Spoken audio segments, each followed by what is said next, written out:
not like Pergamum or Smyrna that they're first to do things, but they have one unique thing.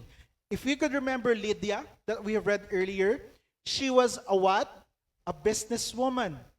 The commerce in Thyatira was doing well or going good. They have what they called guilds. Guilds or what they call trade guilds or kung sa aton pasubong nga generation mga co-op, mga kooperatiba. They basically have guilds. You need to join a guild to do the trading. And I would say Lydia was one because she was able to do trading. You can do trading because without official membership, you cannot do business in the city and the cities that are connected. So being an official member would mean to follow their custom, worship their idols, bow down to their emperor, and make it a part of your day-to-day life to perform sexual compromise, either to a temple or their guild houses. You need to compromise if you are part of that guild. In order to make a living, in order to exist in that community, you need to perform such acts and partake whatever food they will eat. Is this not a familiar thing in Pergamum? The church was challenged to idolatry and to fall to sexual immorality, and that is their downfall. Where Ephesus was strong, they bear the name of Christ against false prophets and apostles.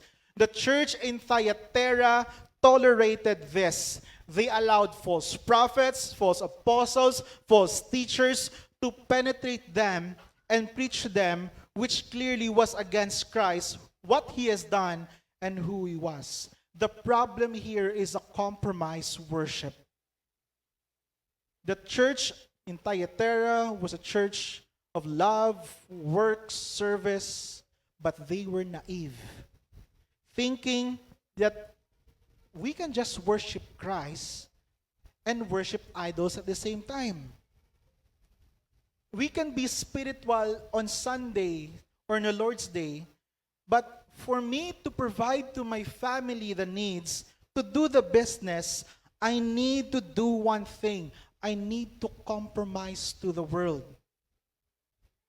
I need to be comfortable with the seduction of the false teachers, for they promise work, they promise connections, they promise security, they promise everything.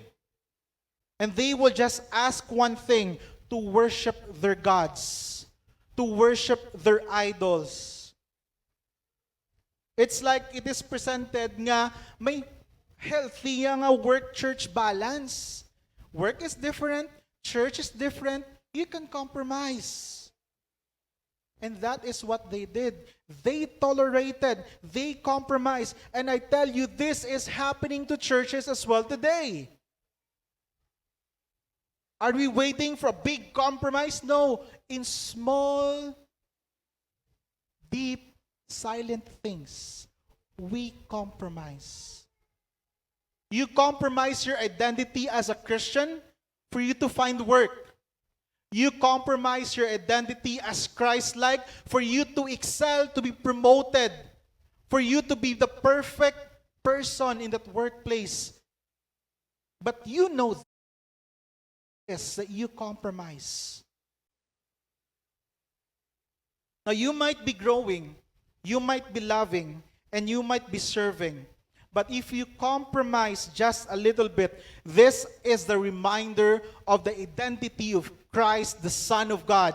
Yes, He is our Redeemer and friend, but He is also the judge. And you know, ano pagid ang worse sa Thyatira? Continuing the passage here, and I gave her time to repent. This is an indication that this woman was really part of the church. Because God gave her in the attribute of God of long suffering, of what she has done. She is whoring her servants to idols.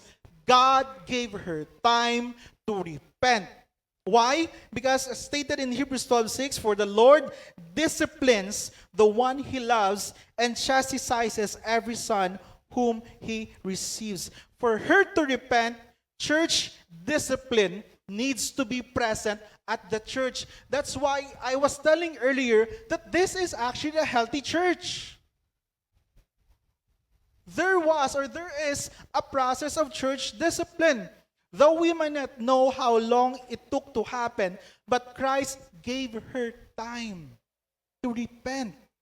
Now, in the pursuit of holiness, of Christ-likeness, Christ's instructions on how to do church discipline needs to be present.